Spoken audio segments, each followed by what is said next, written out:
Welcome to the Coming Clean podcast with your host, Peter O. Estevez. Hit a dash in my position, you will never last. Real talk, I had to get it from the mall. Real talk, now I'm vibing with a bankroll. Cash.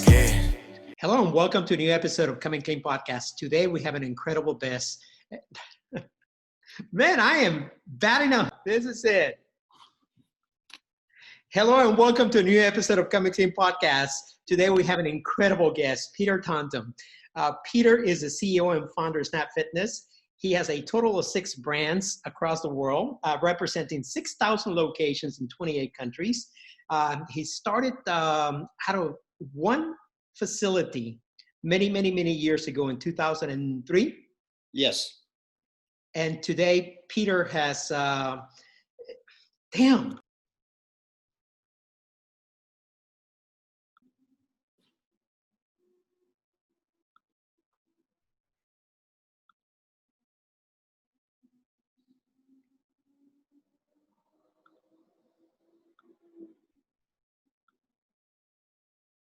Okay, take number 62.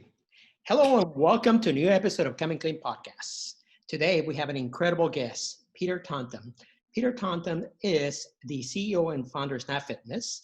On Snap Fitness with 2,500 locations. He has a total of 3 different brands, 6,000 locations in 28 different countries. He is literally the Starbucks of the fitness industry.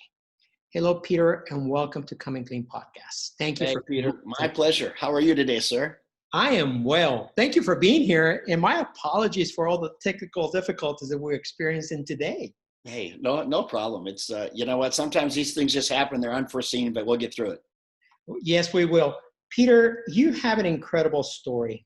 After taking over a failing health club that was losing over $200,000 a year, and you went in there, took in a $6,000 a year salary, and you turned that around and built basically a major brand and an empire in the fitness industry. Tell us how you did that. Well, you know, I talk about that all the time. Had you met me 30 some odd years ago, I would have been giving you a towel and a locker key. So that's where I started. And I like to start there because it lets people know that absolutely anything is possible if you're determined, tenacious, and willing to sacrifice. And from my perspective, I had an opportunity to turn around a failing health club, and it happened to be the club that I was at 5-6 days a week playing racquetball. So I could see the leadership that was in the club today, being in that facility for so many years. I got to know the owners and came to realize one day that, look, I knew the club was taking on water. I knew it wasn't cash flowing. And one day when I was getting ready to move to Orlando, Florida, I felt I owed it to the owners to have breakfast with them and just say, look, you know what? I feel bad that you guys are losing money the way you are, because I know you have great intentions, but I want you to know, in my opinion, you're never going to turn this business around until you change the leadership. And I said, and they asked me, well, Peter, you know, what do you think it is? And I said, well, I know exactly what it is. He's not engaged with the members. He doesn't know the importance of delivering a great member experience. He's not involved with the community. And those are things that you just have to have in order to survive in business then and in business today. You have to make people feel loved, feel special, and appreciated. So I had breakfast with the guys. I said, best of luck to you. I moved to Orlando, Florida. About a year and a half later, my phone rang, and it was these guys. And they said, look, we'll pay you $16,000 a year, which was a low salary.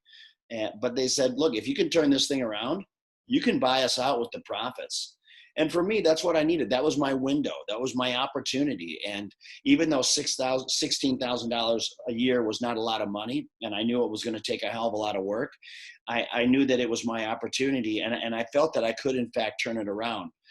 And that my story for the next 20 years was a lot of coming over adversity. The first challenge I had was sitting down with the owners and saying, okay, what's my marketing budget? And they literally said, Peter, maybe you didn't hear us. We lose $200,000 a year cash flow. And there was 5 owners. They all kick in $40,000 a year. They'd been doing it for years. They said, we have no marketing budget. We have no money. So, you know, you got to make, we don't know how you're going to do this, but this is your opportunity. And I could have done one of two things. I could have got under my desk in the fetal position, or I could have said, okay, we got to come up with a plan. We got to figure out what it is I'm going to do. And I started going I remember I walked into a carpet store and I said, hey, look, I need carpet. I don't have any money, but I have memberships. And to my surprise, Peter, he said, okay, we'll trade. Because I said, look, I'll give you memberships for all your employees and their families. Come and use my club, right? So, and that was the start. That was the launch pad, because once I got him to say yes, and I was really smart on the remodel, I started in the lobby and worked my way in the front door and worked my way out the back door, because you never get a second chance for a first impression. And I laid carpet. I was bartering with painters, with carpet stores, with florists. I mean, pretty soon I've got fresh paint, I've got fresh carpet, I've got plants, I've got a new attitude with the staff. I mean, I remember meeting with the staff and I said, look, we are not going to be average anymore. And anybody that's not on board, and I led by example. And that was really the start. You know, there's a lot of things in between all of that, but at the end of the day, you got to get people to go to battle with you. And we're going to get to the other things that are in between. But tell me, what would possess you to go back for $16,000 a year to undertake a business that was losing $200,000 a year? That is a major challenge in itself. What were you thinking? What was your logic behind that?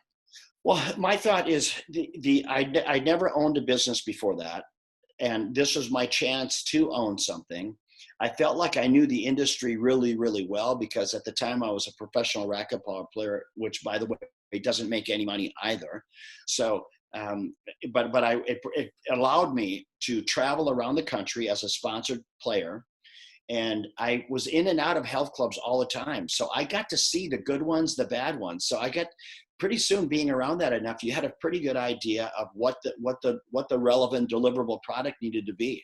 And that's really where I started. I felt like I had an opportunity. I felt like I could do it. And at the end of the day, what did I have to lose? If it didn't work, I could always just go back to Orlando, Florida. I could always just go back. That was always there. It wasn't going anywhere. And coming in and trying to turn around this failing club, I could still work on my game. And I did. You know, every day I would carve out an hour or two to get my time in the court and in the exercise. So I continued to play racquetball at a professional level for the next 12 years. Okay, so that was actually your playground as well. Now, Peter, Exactly. you have been known to say that you created a community and a culture between the four walls of those fitness centers. Yes. And from there, from going from the big box fitness facilities that has all the amenities, you started creating a cookie cutter facility that was very niche. Tell us a little bit about that and what inspired you to do that. Well, first of all, just coming into the club, of the failing club, and I say this all the time, Peter, winning in business, it's a team sport. Okay, it is, right? You've got to get people to want to go to battle with you, and that is critical. And it doesn't matter whether you're at a big full service club or a smaller club, which I later created with Snap Fitness. And I remember, Peter, one of the first 3 days when I came back from Orlando, I met with the staff, and I told the staff, everybody, we're going to meet here tomorrow morning, 8 o'clock, and come with cleaning clothes on, because the club needed a deep clean. It was filthy, right? And I said, everybody come ready to clean. And when I got there that day, and this was the moment of truth, this was the shot across the bow of all of the staff, knowing that there was, without a question, a changing of the guard. And the staff was there. There was about 50 people there. And before I'm getting ready to start, a woman stands forward from the group and she says, hey, Peter, I just want to tell you something. We don't clean.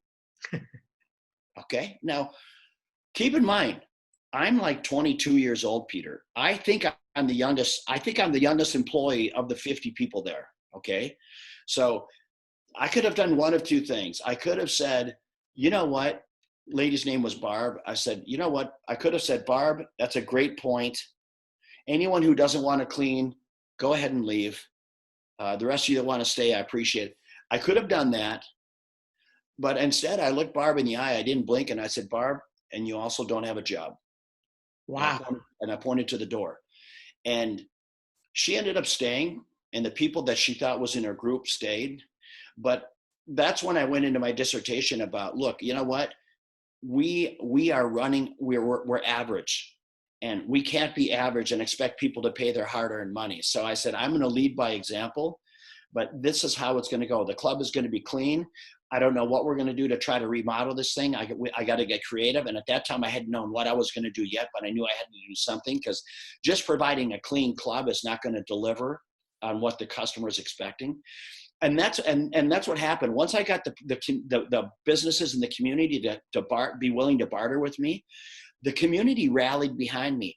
And that's the essence, Peter. I don't care if it's that club or any business that you're starting. You got to get people, your employees, to look at you and respect your effort and respect your passion and respect your no quit. And when I had people that I had to pull them aside and say, look, I really don't think this is the job for you, right? And I would go in. It wasn't my job to beat them down. I was just saying, look, people, when they're coming into it, we are in the service business. We happen to be in the exercise business, but make no mistake about it, we are in the customer service business. So when people walk through that door, they got to feel special. You got to be able to call them by name. You got to say, hey, Peter, you have a great workout. If you have any questions, I'm right here for you. And when Peter leaves, you got to say, hey, Peter, thanks for coming in. Hope to see you tomorrow. If that just doesn't roll off your tongue every day to every guest, you're falling short of what the customer's expectation could be. And I always say, do you want to be average? You want to be great.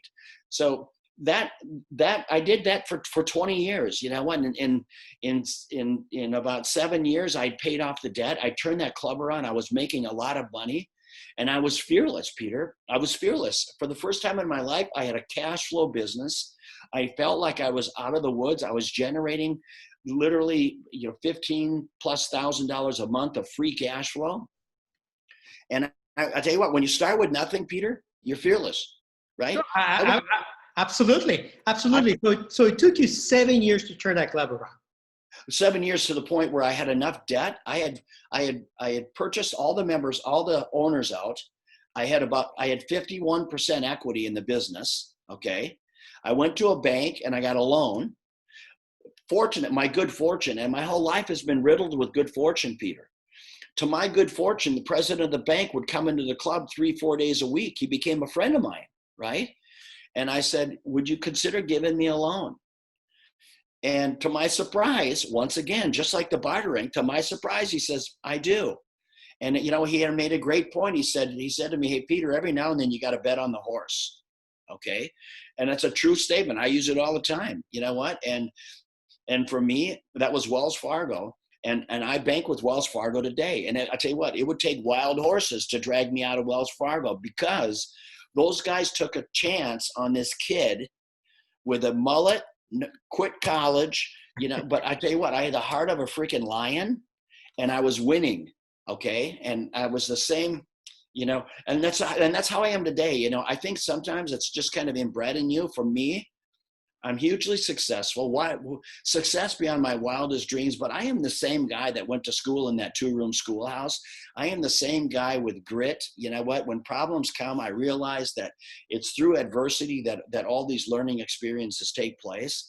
So you're never going to see me in the fetal position under my desk. When things get tough, I spit in my palms and I say, let's go.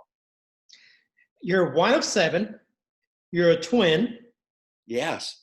Okay. And your father challenged you at a very young age to be an entrepreneur by selling popcorn. Tell us that story.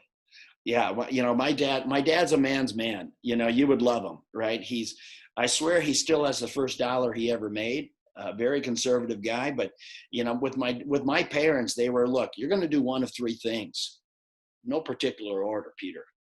You're going to play sports, you're going to go to school, or you're going to be working for me. So any one of the 3 he's good with, right? So for me, I said, no problem. When I turned 8 years old, he had a popcorn stand. My dad had a small grocery store in our hometown. When I turned 8, he said, you're going to work the popcorn stand. So, every weekend and all summer long, I would be selling popcorn there. And I remember one day my father walks by me, and he walks about 30 feet past me. He stops, he pivots, and he turns around, comes right back towards me. And I'm thinking, what did I do now? I'm going through my mental checklist. Did he catch me stealing that ice cream bar in the grocery store or whatever it was? He stops in front of me and goes, "Hey, son, how are sales?" And I was getting ready to give him my 8-year-old dissertation on how sales were kind of slow that day. I got about 4 words out. He says, "Son, it's slow because you got to get out from behind that counter and go ask people if they'd like some of your popcorn." So I said, "Okay, Dad," right?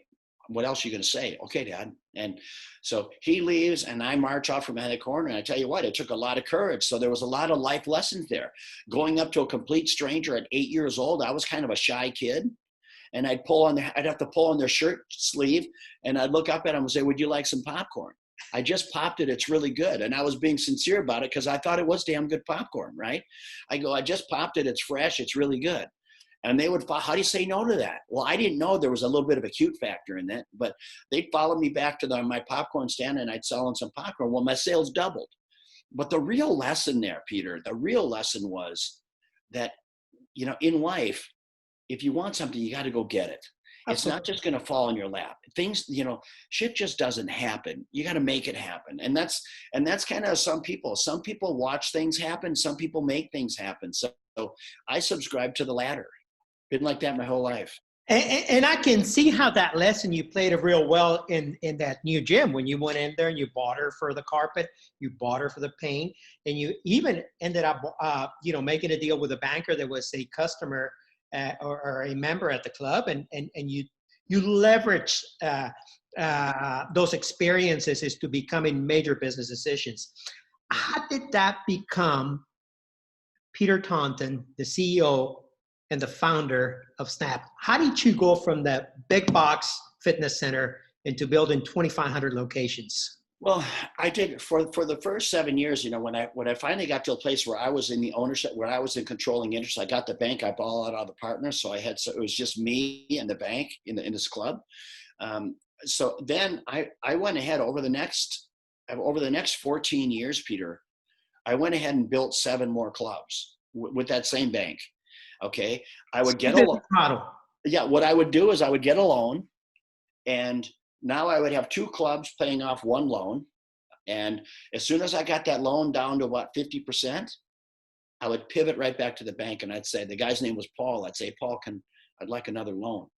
And he would roll his eyes, but he never said no, right? And I did it 7 times. So for 20 years, I had these 7 clubs. They were called America's Fitness Centers.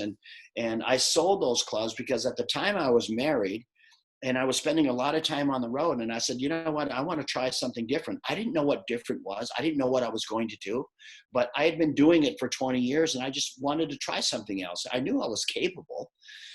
So I sold all those clubs. And then what happened, one of my employees, and he was a great employee, kind of guy that if a hand grenade came in the room, he'd dive on it for you. He was that loyal.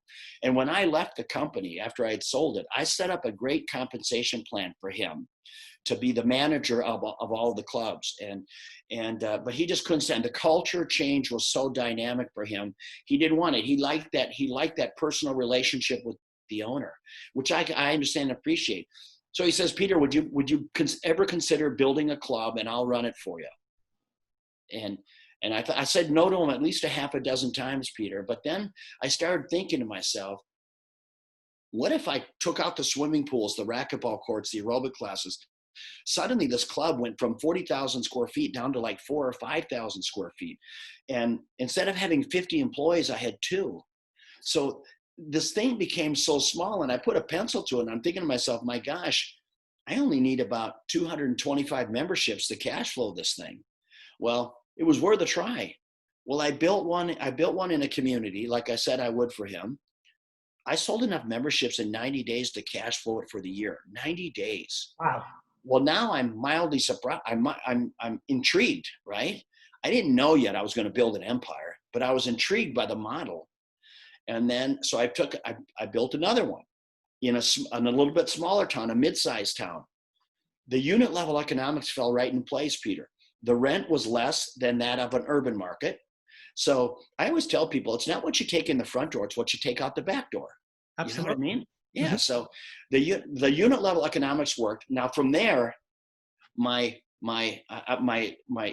sensors, my intrigue level was really spiked. And I said, I need to build one in a really small town. I built one in a town of 3,500 people, literally, Peter, a one stoplight town. Okay. I mean, that was it. But I needed to know, how small can small be? Because at the time I was thinking about potentially franchising, because this was really easy, really scalable. I built it in that town of 3,500 people. I still remember it. Cokato, Minnesota. The rent was $1,000, and that included utilities. Same thing. In 90 days, I'd sold enough memberships to cash flow for the year. And that is when I was off to the races. The good news for me, I had sold all of my clubs. So I had a lot of dry powder. I had a lot of cash. I didn't need any partners. I knew what I was doing. I got some of the best franchise attorneys. So, I always say, I've got a strong faith, Peter. And I believe that, man, because when I was that 7-8-year-old kid, I was going to school in a 2-room schoolhouse. Okay. I mean, I came from nothing. And I sit here today and I think about my life. I'm like, my gosh, private jets, yachts, homes everywhere. What the hell happened, Peter? Right? How did you do that? So I say, I don't take any credit for it. I say, look, hard work works. And next question, right? So I'm the same guy today that I was then. I mean, I just happen to have money, right? But you look at me today, I'm a t-shirt, blue jean guy sitting in a $10 million lake home. At what point did you realize that you had 2,500 facilities? And what was that feeling like? Well, I remember, I've always been an overachiever, always, right? And I remember sitting down with an equipment manufacturer, Cybex. I'm sitting down with the owner of Cybex, and we're at one of the big trade shows. And he says, so, what's your goal? At the time, I had about like 200 stores, 200 clubs. What is your goal? Now, were you a franchisor at the time, or you were? I franchised right away. You franchised it right away. Okay. Yeah, because I said, look, someday I'd love to have 1,000 of these things. I'm thinking, you know what? Think small, be small. That's been my whole mantra, right? Think small, be small. So put yourself in a position to win. You can't. It's really hard to be small and then try to be huge. You end up going back because your foundation is just not there. It's the structure. The base is not strong. So anyway, I remember him asking me, what do you want to do? And I told him, I'd like to get to a point where I'm opening a club every day. Right. And he's looking at me. I mean, he literally looked at each side of the table. We're at a boardroom table. He looked at everybody thinking, who the hell is this kid? Right. I'll be damned. Like 4 years later, I opened 377 stores in 1 year. Wow. I was opening, literally, I'm not talking about selling a franchise. I'm talking about opening a new store every day. And the beautiful part, Peter, was if you walked in my headquarters, people were not running around with their hair on fire. Okay. One thing that I'm really good at, I'm meticulous to detail, and I'm good at casting people in the role. And I tell everybody, stay in your lane. Don't worry over here what Paul's doing or what John is doing or what Craig is doing. Hey, look, everybody stay in your lane, because you got to watch your lane. And then all I have to do then is sit in the back like the head coach. And when I see the trajectory and pressure building in one of the lanes, I add more human resources there. Simple as that. And tell you what, it worked amazing. So when did I realize it? Well, I knew I had a tiger by the tail when I was building 200, 250 clubs a year. I mean, obviously 377 was amazing, but I knew what I had was special. Where did you go from there? What happened next? Well, in 2000, remember the financial crisis that hit 2008, 2009? Remember? How can I not? How can I not? Yes. Yeah. Yes. So when the financial crisis hit, the banking industry came to a screeching halt. Okay. The banking engine stopped. Well, for me, I had no debt. I was sitting on a ton of cash. And when everybody else was burrowed in their foxholes, I was standing up, taking shots. Okay. Why? Because I was not over levered. And that's a problem today, that when you get private equity companies involved, they like to recap companies over lever. And when things go to hell in a handbasket, like right now with C19, everybody's sideways. Okay, because that engine that's burning interest payments, that engine doesn't stop regardless of what's going on in the world. Absolutely. So for me, saying, hey, look, I don't mind debt, but I hate exponential debt. I hate unnecessary debt. Well, it served me well. So I made some acquisitions, and then from those acquisitions, I plugged in my same systems and processes because I had a machine. And then what I did is I created Lift Brands. So Lift Brands was the parent company. Okay, think of an umbrella, and underneath Lift Brands. So Lift Brands was Elevated Wellness Companies was my tagline. Okay, underneath it was Snap Fitness, 9 Round, Fitness on Demand, Yoga Fit. I mean, I had like 6 or 7 brands under there. And the beautiful part is I consolidated all of my legal, all of my accounting, my customer support. That was all in one main hub, and you had all these things coming out. So the scalability, the unit level economics as a big infrastructure made sense. Oh, absolutely. And is zero. It was minimal per unit basis. Your cost So per you had people, you had headcount that was already there. Yeah. So if I had I had, and when I was humming and I had all acquisitions and negotiations, I would bring in more attorneys. So I had a legal department that would do their jobs, right? It didn't matter if they were reading a Yoga Fit contract or a Snap Fitness contract. Didn't matter. Right. Now, let me ask you accounting. let me ask you a question. How would that model work today? Well, Let's look at the world and what's going on in the world, and it is not pretty. We, as you know, may or may not know, Gold Gyms is completely going out of business. It's completely facing other operations. 24-hour fitness is questionable whether they will reopen their stores or not. Yep. And just like that, in many other industries, a lot of the big box stores, Saks, Fifth Avenue, Nordstrom's, all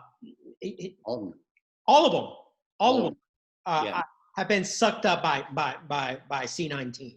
Okay, yes. So 2 questions: what impact has that done to your business, and how will somebody be able to recover from what's going on today? Well, unfortunately, Peter, some are not going to recover because they were in a tough position prior to C-19, and C-19 just completely pushed them over the edge. That's the unfortunate piece. You're going to see and it was unforeseen. I feel really bad for some franchisees out there who have put their life savings into their business. They made the bet. They put their life savings in the business. They're chugging right along. They have a thriving business. They're making money. They upgrade their house. Their kids are going to private school. They're living the American dream. And by no fault of their own, one day they come in and the government says, by the way, you're going to close the doors. And every one of them said, that's probably the right thing to do. Nobody thought it was going to be 90, 120 days. No one thought. Now, a lot of these small business owners, they might have, 30, 60 days of dry powder on the side, but they never think they're going to need that much excess cash because their business is always spinning off cash. But if you turn that spigot to a screeching halt, like to zero, that cash gets burned up in a hurry.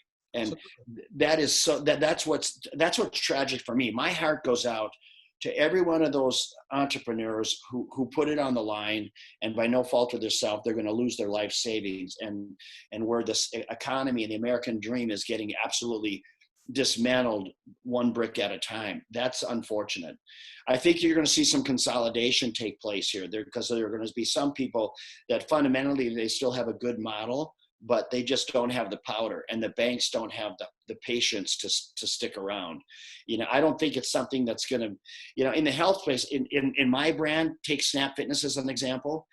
We're probably have a better chance of coming out of it in a better light. And I'll tell you why. You take an Orange Theory or a Barry's Boot Camp, some of these things that are a smaller space with a group fitness functional training platform, you typically have people 4 feet apart. They've got 35, 40 people in a class. You're breathing hard, you're sweating. Okay, that's for people that are a little bit hesitant on C-19, that's not where they want to go. Right. Yeah. They're not going to go. They're going to want to be in more of a boutique type setting, like a Snap Fitness that has 24-hour access. Very seldom do you walk into a club other than Monday at 5:00, but very seldom do you walk into that club and you're working out with 25 people. Very seldom.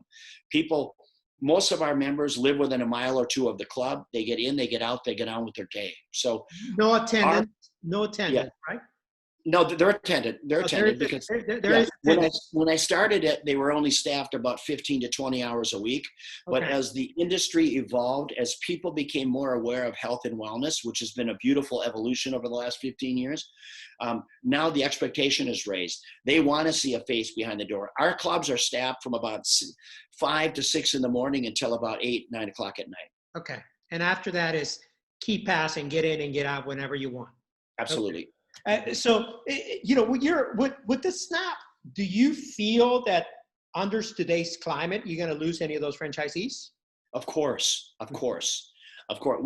We will probably, my guess is, we could stand to lose 250 locations is my guess. Okay. And I hope not, but that could very well happen. It's really sad. Under the umbrella of your 3 different brands, you have 6,000 locations across the world. What are the other? What's the combination of all of your? Well, the big three are Snap Fitness, 9 Round, and Fitness on Demand. So those are the 3 that are either franchise or license arrangements. If it's a license arrangement, we've got somebody is paying us a monthly subscription for an exercise demand type product. So like take Fitness on Demand. I've got about 3,500 locations of that product where places like Marriott and a lot of apartment buildings, municipalities, they pay us. And what it is you walk into a space, typically they'll have an exercise room and there's a kiosk on the wall. They can hit, Zumba or any class you can possibly imagine, and they push a button and 120-inch screen drops down and they're doing a virtual class. The only difference is the instructor is not physically in front of you, but you're seeing her right on the screen. And she tells you exactly what accessories you're going to need, and you do a 45-minute workout or an hour workout. It works fantastic. We've been doing it for years, and we switch out the classes all the time. So whenever somebody comes along and creates an innovative type workout, we're able to adopt that, put it into our program so people can utilize it. And the beautiful part about that situation, Fitness on Demand, is you can now go to a class anytime you'd like. You don't have to follow a schedule. You simply go in. So Sure. That works out really well. Yep. 9 Round is a boxing concept. Great. It's a great product, tough workout. On that product, we have about 1,000 locations open, probably another 300-400 that are in the queue looking for locations that'll be open, in the next couple of years. And then you've got Snap Fitness, same thing, thousands of locations and licenses that are yet to open. Yeah. Master franchisors around the world looking to expand and grow the brand. I'm going to go back to the point that I think is very important for the community right now, and that is a fact of how do we start to rebuild. You have created an empire of 6,000 different locations across the world, and it must be very disheartening to see what's going on and see how a lot of those relationships you have built, because you're very personal. You're a touchy-feely individual. You build friendships and true relationships with many of your franchisees and your employees. So what is it that you're doing as a company to create either an exit strategy or how do you rebuild yourself? How do you evolve through this process? It's really tough. You know what, Peter? One of the greatest lessons I ever learned so as being an entrepreneur, you gotta know when to sell. So you're building a company, and this is something when I'm doing consulting and mentoring with people all the time, they want to share their business plan, and I listen to the whole thing, and I'm engaged with them, and I say, so tell me what's your exit strategy? And they don't put a lot of thought into the exit strategy. And I say, look, along the way, the proper thing, you have a fiducial responsibility to yourself and your family that grow the business, get it to a point, and then take some chips off the table, because you never know what is going to happen. You never know, right? Take C19 as an example, Sure. right? So for me, fortunately, I built my company. The first brand I started was Snap Fitness. I sold 40% of the company when I was doing about 5 million of EBITDA, but I traded at a 20-time multiple. So the first time I sold a piece of my company, I sold 40% of Snap Fitness for $47 million. And that was a surreal moment for me. That was the first time I'd ever really won, at a big level. And then the second lesson I learned, I grew it from 5 million of EBITDA to 20 million of EBITDA. And then the next time I sold about 19%. Biggest mistake I ever made. I gave up controlling interest of my company. Okay. Controlling interest of my company. I should have sold another 40% or even 50% and kept 10%. But I thought we're going to keep doing what we're doing. Right. Well, when you hand the keys over to someone else, anything can happen. And there was some things, the industry changed. I didn't think we pivoted the right way. They recapped the company. So now you got a lot of debt. They do business differently than I do. And now with COVID-19 coming in there, they're strained. So for me, you never put your business in a position to where you're exposed. Okay. I just don't think that's good business. Especially when you over lever a company. The over levering side, you recap it. Yes, you pull out a dividend. So for me, I pull out another 20 million. And when I sold the 19%, I did it. That was about the same amount that I did the first time. So I pulled out a ton of money out of the company. But the reality of it is I still had 40% left in the company. And, I was hoping that would be another windfall for me, but it's not. I don't believe that it's going to be. Great lesson learned. And that is what life is. I don't sit around under my table. I don't kick the dog. I just say, hey, look, what did I learn from that? So the next time that I'm building a company, when I go to sell it, as soon as I get over that pivot where I'm giving up controlling interest of the company, I will go from 40% to selling another 40 or 50%. Great lesson learned. I love that story that you share in many other podcasts. Before you were in the golf course, you sold the first 40% of the company. Your attorney called you and said, it hit the bank. Yeah. I opened up my phone and went to my bank account. I'm not kidding you, Peter. When I signed these documents, it was a stack of papers, single page. Every page needed to be signed. There must have been literally 250 signatures, and I'm not kidding, right? And I signed every one of them, and then I went straight to the golf course, right? Because I was meeting some friends to golf, and I remember right where I was playing Spring Hill. I was walking down the first fairway. My phone rings, and they said, "Hey, Peter, the funds have landed in your account." And I said, "Thank you." I go to my app. Open up my Wells Fargo account, and there sat 47 million and change. Literally, my eyes welled up. It was because there I was walking, it was surreal. I said to myself, God, you did it. You really did it. It was no more hesitation, no more, can you do it? The kid from the 2-room schoolhouse, youngest of 7, did it. And I knew my life would never be the same, right? Peter, are your parents still alive? My father's alive. My mother passed away about 10, 12 years ago. How did your father react when you share that story with them? Well, it's kind of funny. I didn't tell a lot of people. My dear friends knew that I had, done really, I hit a grand slam. And my dad calls me one morning, true story. And because the paper, the Minneapolis paper got a hold of it, and they printed that, Taunton sells 40% of his business for 47 million, right? And my dad calls me and he says, son, is it true you sold 40% of your company for 47 million? He had no idea. I said, I told him, I said, hey, Dad, it's true. And I want you to know that's one debt that I'll never be able to repay you, is that you taught me how to work. You taught me and you showed me firsthand what an honest day of work looks and feels like. So I can never repay you that gift that you gave me. It's a true statement. My dad still to this day, he's a rancher in South Dakota. He's 89 years old. He's a total stud. And he still measures the value of a day by how much you sweat. He's just an old school guy. What an incredible story. Peter, you went on and then you sold you sold an additional 10%, right? I sold an additional 19% for about the same amount of money. Yeah. For about the same amount of money. So you basically can retire and do whatever you want to do.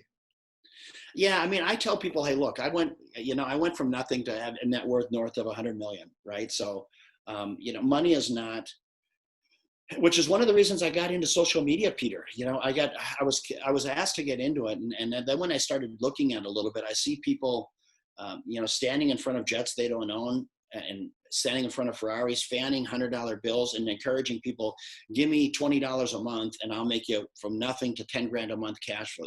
Just these kind of bullshit get rich quick schemes that, there's such a burning desire, especially by millennials. They want to be rich. And hey, look, don't we all? Right?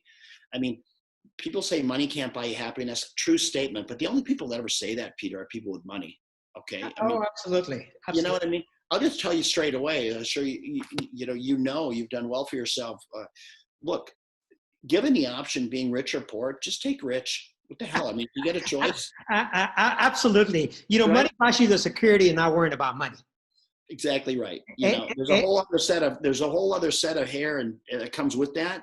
But you're exactly right. So for me, getting into social media was really for that, really to say, look, I'm going to be real and raw. And I am, when you listen to my podcasts and things, I give it to people straight. And Peter, I'm glad you mentioned certain things that I wanted to touch on, and you touched about the social media.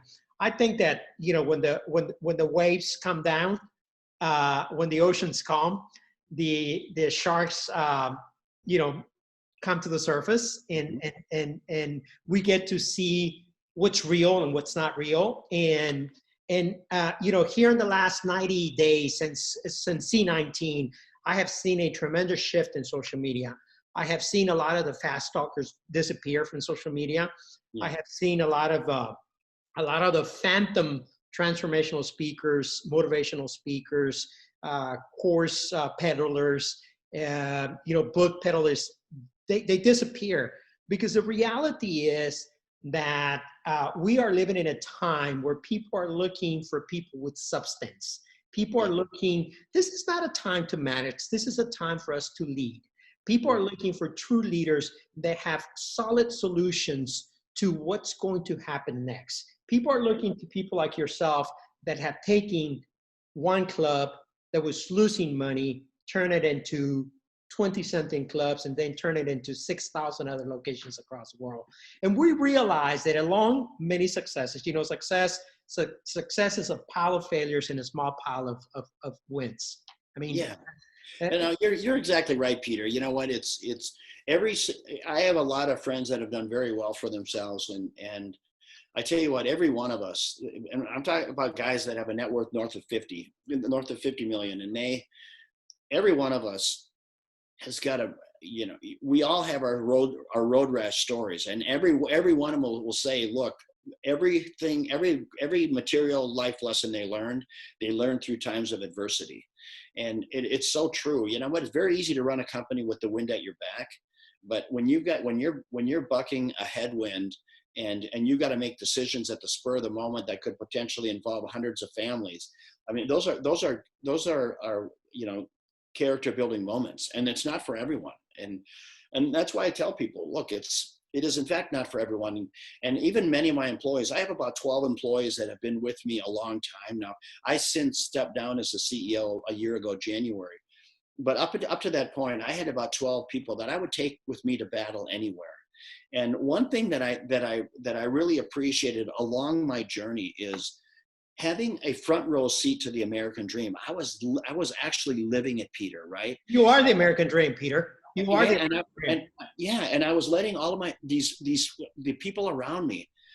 I remember sitting like at our employee Christmas party, say, look, I want you all just to understand what you're seeing here, what you're experiencing. You're experiencing a first generation of an idea that was executed into a vision of execution and actually explosive to one of the largest wellness brands in the world. That you had a front row seat to that. And what comes with that is you get to see people buy their first new car.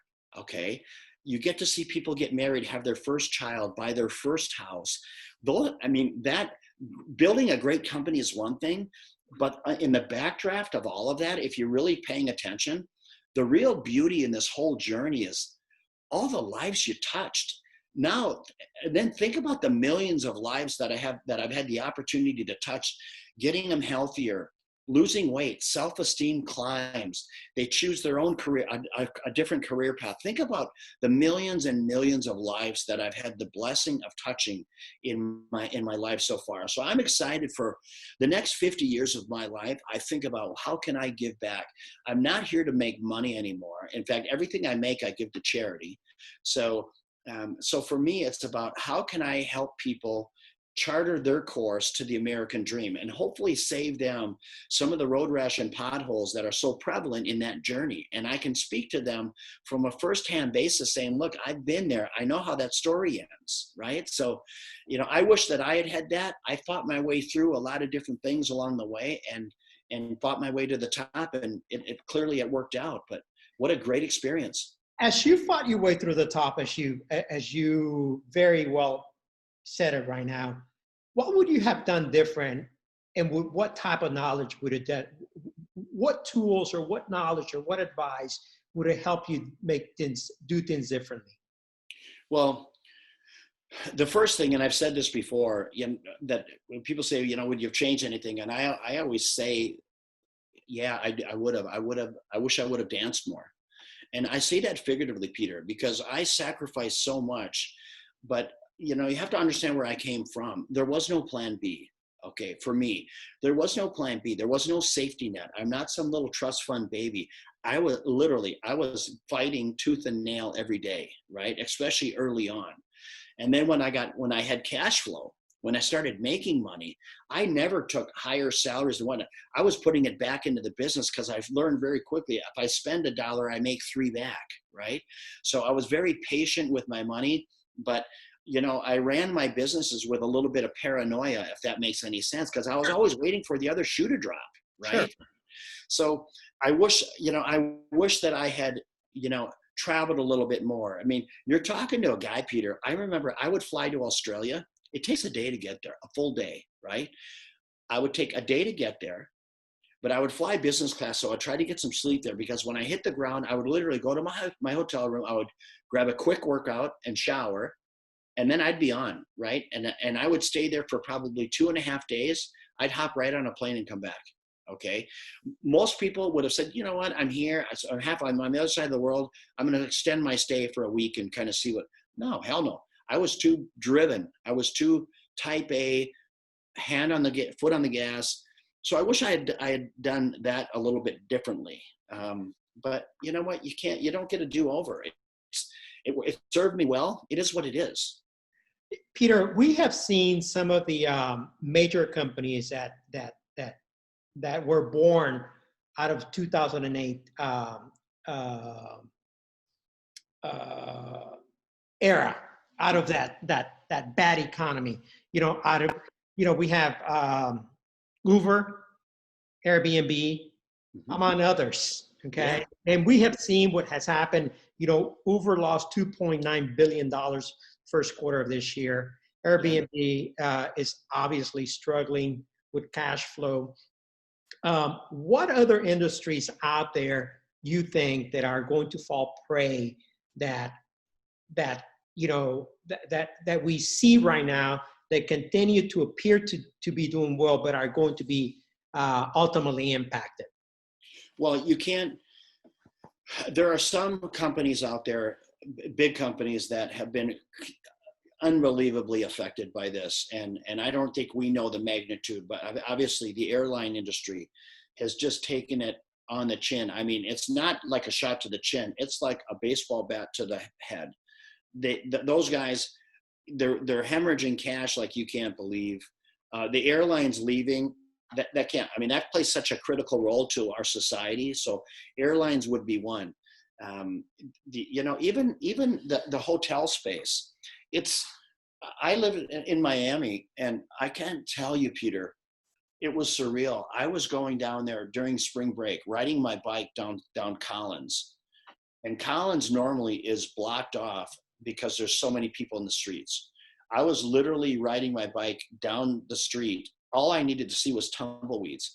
No restaurants open. The hotels were closed. Everything. I mean, I can only imagine the amount of cash flow, because you know what, you got to you can lay some people off. That's the smallest line item in a hotel space. You know what I mean? You got the taxes, the air conditioning, just the upkeep on the properties. So, I think that there are going to be a lot of these that they're going to have to come back. And I think that government's going to have to get involved with them, because we can't stand to have them leave. We did a bank bailout back in 2008, which everybody was upset about, but you can't have a world without banking, and you can't have a world without hotels, and without airlines, and countless others that I can't think of right now, but it's a lot. I mean, the health club space, are you going to see some carnage there? Absolutely. I can't imagine being in the brick and mortar shopping mall space, like the big shopping centers.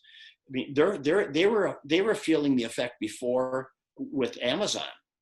Well, imagine now, Amazon is just absolutely killing it, which is just putting salt in the wound of anybody that's got brick and mortar, trying to get the consumer to come out and try things on. I mean, and we're all guilty of it. I just finished a post right now that'll go live here in a couple of days, but it just talks about, look, when these quarantines are lifted, as a society, we literally have got to put Amazon on the shelf for 2-3 months. We've got to get out and really support the local businesses, because if we don't, they're going to be gone, and it's going to be a slow road coming back for a lot of these people.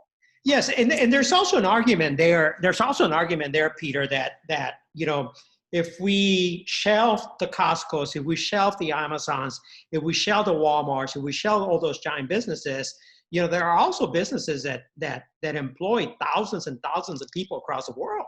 Yeah. And the economic impact and social impact that they have to a local community is tremendous. We have become dependent. They're an eco-economy to, they're a sub-economy to the economy. So, we are probably living in the most interesting era of all times. I couldn't agree more, Peter. You know what? We are, and we don't know how this story ends. You know what I mean? We're seeing it. We have a front row seat to what is just a complete paradigm shift in how people shop, and this is exponentially pushing it, because we were forced to home quarantine, and we saw what it's like trying to go to brick and mortar and buy toilet paper when it's not there. I couldn't believe some of the things that people were hoarding. But so it's a very unique time that we're living in. Let me pause there for a second. And I'm going to go back to your point about going back and getting out. And there's been a million different conspiracy theories out there. Okay? Yeah. What is your theory of what's going on in our economy and going on with C-19 and going on in the world? Is there a theory? Well, some of the theories are conspiracy theories are way out there. But I will tell you this, you know what? I think if in fact China was part of this, if in fact that is the case, I mean, it was very well played, because it was, you want to talk about decimating the American economy. You decimate the American economy, you decimate the people. The people are affected by it. And, we are so deeply rooted in some of the infrastructure that we have as to what we embrace every day in our lives. So we've been very, very adversely affected by it. If it was done by people in a way to create harm for us, that's really a sad day. And hopefully that flushes itself out. It's frustrating for me from the political standpoint that at the one time when the country's back is against the wall, that our politicians can't put their political divide, push that aside, and just lock arms and do what's best for the country. For the life of me, early on, Peter, Corona-19, nobody knew what the hell it was. Everybody was scared.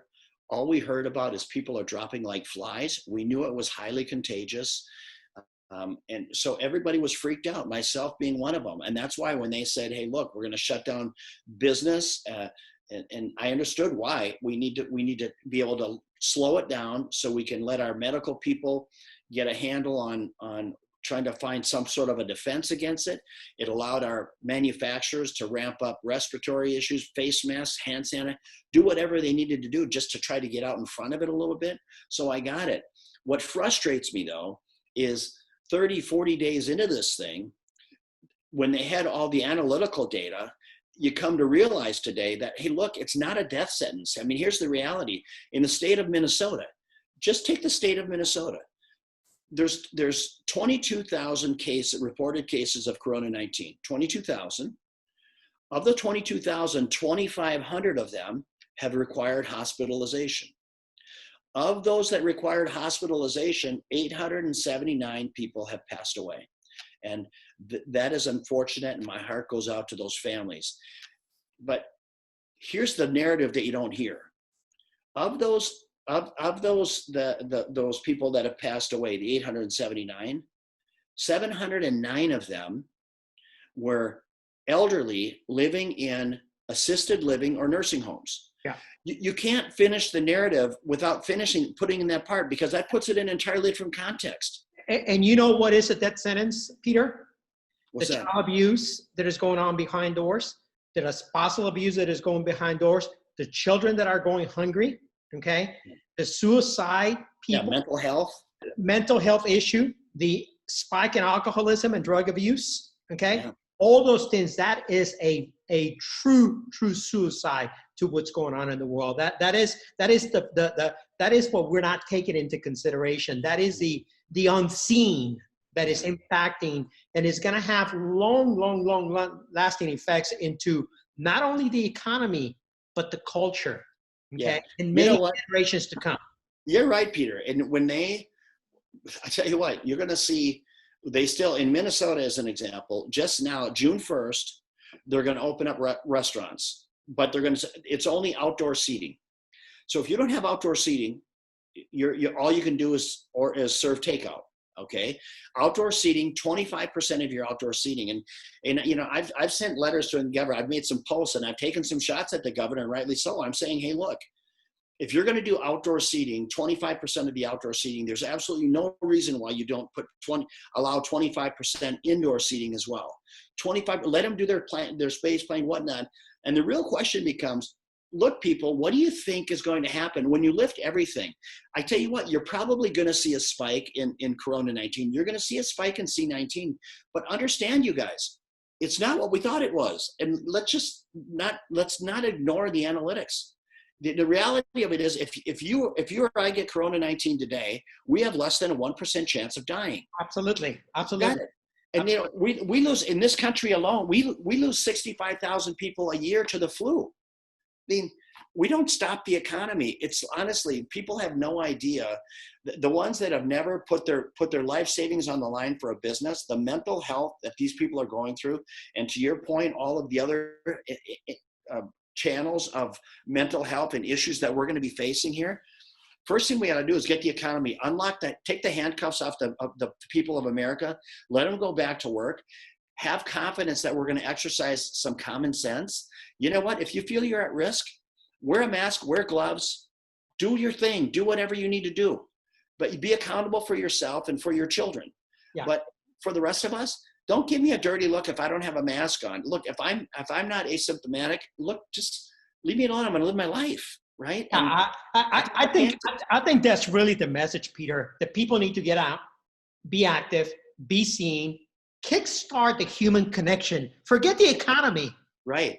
If we kickstart the human connection, the vibration of the energy that we bring together as human beings, that Right. changes the whole spectrum of what's going on. Because right now, if I go for a run, for a walk, for a stroll, you know, I feel more depressed going out there, not seeing a soul out there. Feel Right. like, feel like I'm all alone, Yeah. like I'm waiting to be invaded by, by something. Okay. Right. And I think what we really need to do is get the people out. Anyway, having said that, we're taking this to a different space than what It's we. all good. It's all good though, right? It's all relevant, right? Well, I think it's all relevant. I think it's important. relevant. I think it's important for the community, for the collective to understand that we sympathize with this matters, with the situation, and that we are aware of the fact that we allow our platforms to be a vehicle for people to understand that we are conscious and that there's a message to be spread. You know, you're the former CEO of a major company that has had impact on millions of people. You just said it. You know, their health, their well-being, their finances, building businesses, impacting communities financially. So you understand what the collateral damage that is being done. And it's not, you know, it's great to talk about 6,000 clubs, but it's also great to know that you understand what's going on out there and that Yeah. you are sympathetic to it. I mean, I think it's important for the community to know that.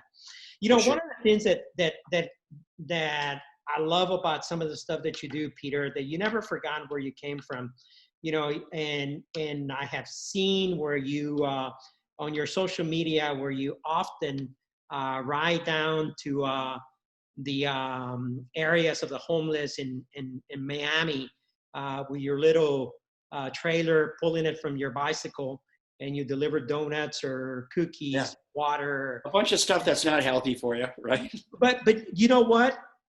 It's not about what they're eating. It's about what they're feeling.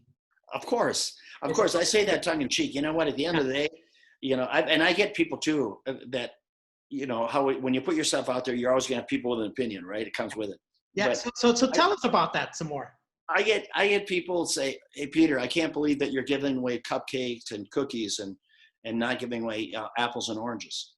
And I said, "Look, you know what? It's what is more enjoyable to eat for these people. You know, they would rather have a cookie and a cupcake and a water. And it's really, and to your point, Peter, it's really not so much about what I'm not measuring the nutritional value of what I'm doing. It's the human connection. Because I literally, when I roll up on these people, they're like, who is this guy? And they have no idea who I am, nor should they, right? I'm just a guy on my bike, and I hop off my bike. Hey, would you like some water? Hey, I have some cookies and cupcakes, and would you like one, right? And then I sit on the curb with them. Hey, well, how are you doing? And for some of those that I connect with, I can tell some of them have real mental health issues, so they're incapable of having a deep conversation. But most of them, I can ask them, tell me your story, man. How'd you get here? And I'm all ears. I'm not asking them a story and got my face in my phone. I don't roll that way. I'm present and I'm talking to them. What happened? Tell me your story. And when they tell me about it, and I become friends with them. In fact, I tell them to try to bring awareness to the homeless. You know, I'll say, like, one of my friends, his name is Jack. And I remember the first time I sat down with him for probably 10, 15 minutes.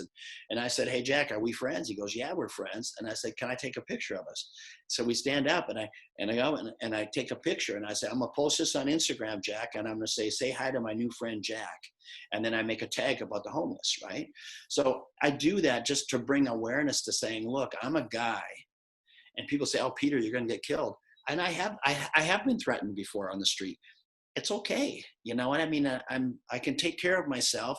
And I'm cautious. I'm very aware of what's going on around me, you know, and it wouldn't be somebody like Jack. It would be somebody who's suffering from some real mental health issues that would, might stick me with a knife or something, but I can't let that control me. I do my thing and I feel good about it when I'm done. What inspired you to do that, Peter?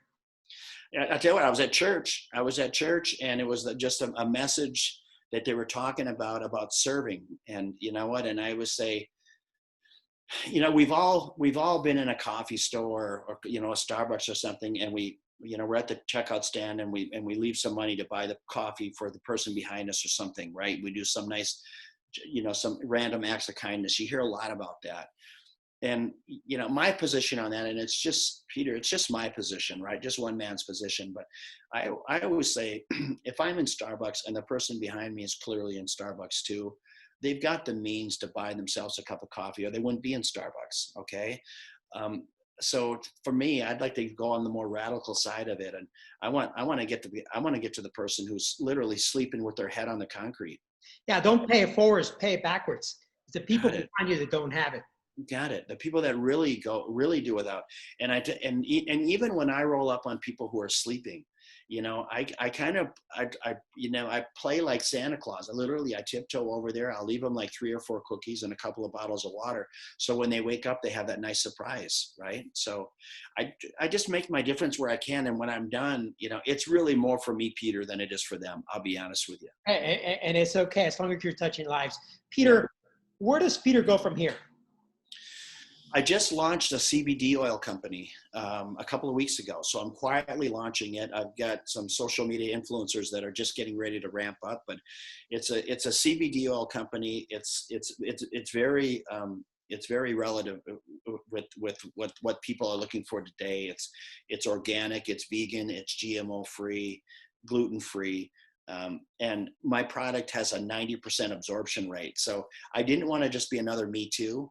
I met this woman she only sells it into hospitals, into medical services. She's got a contract with the Mayo Clinic. So she was only doing it on the physician side with her CBD. And I said, look, I'd like to take your product to the masses because your product is better than anything out there. And we've got a 9 out of 10 of our customers that order, they reorder 9 out of 10. Wow. And I tell people, hey, look, here's the deal. I have 100% customer satisfaction guarantee because I'm not in this for the money, right? Any money that I make from here on out, I donate. I give it away. So for me, it's not about the money. And I say, look, if you're not 100% satisfied with my product, let us know, send it back, we'll give your money back. Really that simple. I'm not going to pick those battles, right? If you don't like my product, because I have confidence that my product is the best product on the market. I think it's the best. And there's an award that's given out in the cannabis space for products, and it's voted on. There's about 10,000 products that are voted on. This woman has won it the last 2 years. So it's called the Jack Hare Award. It's at a convention in Vegas every year. She's won it the last 2 years. Okay. She's my kind of doctor / chemist too, because she's so passionate about what she does. She's got this great mixture, and everything that she makes is just so on point. I love her. I love her passion. I love her energy, and I love where her heart is. So you're an e-commerce storefront. Is that what it is? Yeah, to me, and that's exactly right. It's all e-tail because that's where people are nowadays, right? Absolutely. Yeah. And tell us about your nonprofit. You have a nonprofit. I do. It's a nonprofit. It's the Peter Taunton Warrior Foundation, and my tagline it's the Peter Taunton Warrior Foundation, and my tagline is fighting the good fight. And fighting the good fight for me means what my causes are, and it drives some people absolutely crazy because the more you have, Peter, the more people pull at you. And I've made it very clear to everybody that look, if you're a big nonprofit institution, I'm not your guy. Okay, so for me, I like doing things for the homeless, and I like the grassroots stuff. I like getting dirty, right? I don't like big administrative expenses that are just nothing but big fundraising machines. That's not my jam. So my causes are, I love to support the families of fallen soldiers, those people that put it on the line for us every day. So I help pay for the education of the families of fallen soldiers. So if somebody's critically injured or killed in the line of duty, that mom or dad are sitting at home that can, how are my kids going to go to school? But that's a real situation. When the music stops, that reality, aside from losing a loved one, that reality slaps them right in the face. So if I can be there to provide some relief there, that's something near and dear to my heart. I own a camp in the Serengeti, a luxury camp in the Serengeti. So I've got some eye-opening experiences for, poaching of, it's just some unbelievably beautiful animals and creatures, and how inhumane the human race can be sometimes. So I'm trying to provide an education there and some security for just a natural habitat that when it's gone, we will all sadly miss it. So I'm really against anti-poaching. And then the third one is the obvious one, providing relief for the homeless, providing relief and hope for the homeless. Those are my three buckets. And I've always said, I don't want to be a mile wide and an inch deep. So Incredible I picked my work. three. Peter, you're on a mission to grow your social media. Where can Yeah. people find you in social media, and why I is make it important to you? Yeah, I make it really easy. So for me, if you want to find me, it's Peter_Taunton, Taunton. It's my name, Peter_Taunton. So you clearly know why I'm not in marketing. I couldn't come up with anything clever. So, but that's where my posts are. And literally on my wall, it's really, I'm either talking about motivational things or what I believe to be the truth. I talk a little bit about COVID-19 and I give it to you real and raw, but that's either business related or motivational or my truth, right? That's the wall. The other one is, the stories, the internet stories where, I'll push it and I'll record myself doing something. I like people to look at that for me too, because it gives them a glimpse of who I am when I'm not working. Okay. More of me behind the scenes. And not that there's a big difference there, but I do have a life. I do love to laugh and hang out with friends and experience life, and I share it with people because I want them to hopefully vicariously enjoy some of what I'm doing, as well. The other day I was going on a bike ride with my dog, and it was such a beautiful surrounding I had that I just shoot it and say, man, what a beautiful night this is. So that's just how I am. If people don't want to watch it, it's okay. Peter, how do you want people to remember you? Well, I hope they don't remember me for just being a successful businessman, having money and, flying around in jets and living this great lifestyle. I hope that's not it. I hope that they say, you know what? He never lost who he is. Right. And that means a lot to me, that I'm compassionate. I stick up for the underdog every chance I get without hesitation. And I've been like that since I've been a little boy. I don't know where that came from. Probably from my dad, exactly where it came from. But so that just, I'm a kind guy, but I'm just another man. And, we all, regardless of what you have, we all have our stuff. We all have our challenges. Who was your biggest mentor in life? By far my dad, good and bad, right? I mean, because I was, around him, and I could, when you're a kid, you're so impressionable those early ages, and so it would have been my father. And my dad, he had 7 kids, right? I mean, so there were some nights he'd come home, he'd be short, right? I mean, you got 7 kids, you're trying to figure it out. Right. You got a small grocery store. Yeah. So, and when I was a kid, sometimes you don't really understand that so much, but now as an adult and having kids, I get it. I totally get it. And I got it a long time ago, you know what I mean? But I really understand now. And it's funny because when we're younger and our parents are trying to mentor us, I remember thinking, my dad doesn't know what the hell he's talking about. Right. And as I sit here today, I realize he was so on point every time, so right there. And, it's interesting how times haven't changed that much, with my kids. I hope that they can come to realize now that a lot of the direction I was giving them was good direction.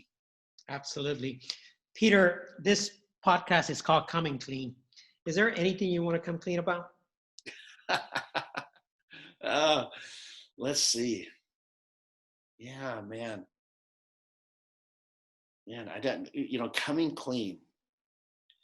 Yeah, I'll tell you something, coming clean. So it has to do with my personal life and being, Sure. and having a girlfriend, right? Having a girlfriend. So, some of my friends think that I've got it made because I'm a single guy and I've done all right for myself. So they think they've got this vision of me being this playboy and traveling Casanova.